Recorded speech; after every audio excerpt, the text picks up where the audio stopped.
અમદાવાદ શહેરના ભાજપ જીએસટી અભિયાનના પ્રદેશ ઇન્ચાર્જ હસમુખ પટેલ દ્વારા પ્રેસ કોન્ફરન્સનું આયોજન કરવામાં આવ્યું હતું, જેમાં પ્રધાનમંત્રી નરેન્દ્ર મોદીના નેક્સ્ટ જનરેશન જીએસટી તેમજ આત્મનિર્ભર અભિયાન અંતર્ગત હર ઘર સ્વદેશી અભિયાનને સફળ બનાવવા પત્રકારો સાથે વાત કરવામાં આવી હતી।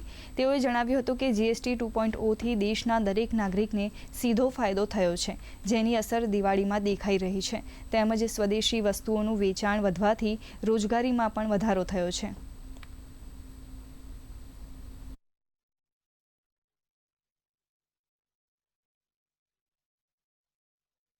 जीवन जरूरी जी वस्तुओं में घटाडो थवा जई रह्यो छे।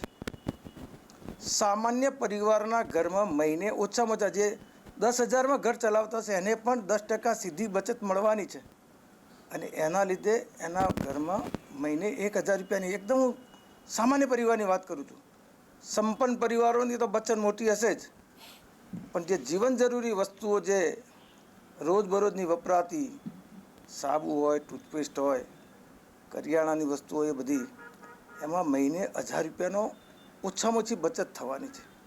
आनाथी देशमां जनतानी खरीद शक्ति वधशे, खरीद शक्ति वधशे एटले उत्पादन वधशे, उत्पादन वधशे एटले रोजगारी वधशे, रोजगारी वधशे एटले फरी खरीद शक्ति वधशे अने टेक्स बेज एना ए जळवाई रहेशे एवो विश्वास छे। એટલા માટે કે ઘટાડા પછીના પણ આંકડામાં જોઈએ તો 1,89,000નું જીએસટી કલેક્શન ચાલુ રહ્યું છે।